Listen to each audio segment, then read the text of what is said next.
Soybean उत्पादक शेतकऱ्यांसाठी आता एक अत्यंत महत्त्वाची बातमी। सोयाबीन खरेदीसाठी पुन्हा आता मुदतवाढ देण्याची मागणी राज्य सरकारने केंद्राकडे केली। यापूर्वी 2 वेळा राज्य शासनाने सोयाबीन खरेदीसाठी मुदतवाढ दिली होती।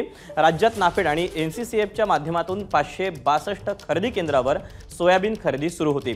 6 फेब्रुवारीपर्यंत 11,21,000 मेट्रिक टन सोयाबीनची खरेदी झाली आहे।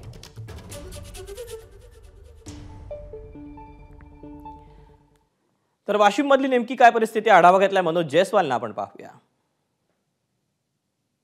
राज्यातील सोयाबीन उत्पादक शेतकऱ्यांना हमी भावानं त्यांचं सोयाबीन विकलं जावं यासाठी शासनानं नाफेडद्वारे खरेदी करण्याचा निर्णय घेतला होता आणि त्याची मुदतवाढ ही 6 फेब्रुवारीपर्यंत करण्यात आली होती।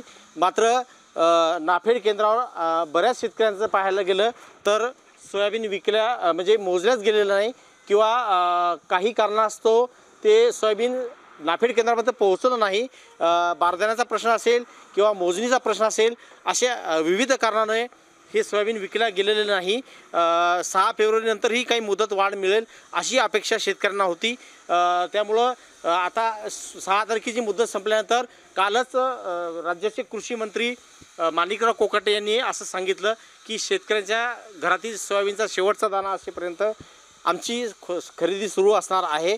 मात्र प्रत्यक्षात जर पाहायला गेलं तर नाफेड केंद्रावर आता कुठल्याच प्रकारचा शेतकरी इथे दिसत नाही। आमच्या संस्थेकडे वाशिम तालुक्याचं सोयाबीन खरेदीचं सब एजंट म्हणून काम आहे आणि आमच्या संस्थेकडे साधारण एक अंदाजित 1475 किंवा 1475 लोकांनी ऑनलाईन नोंदणी केली होती।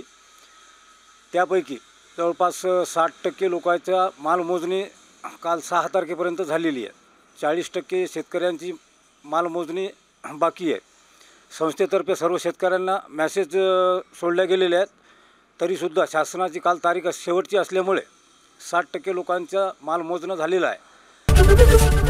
एबीपी माझा, उघडा डोळे बघा नीट।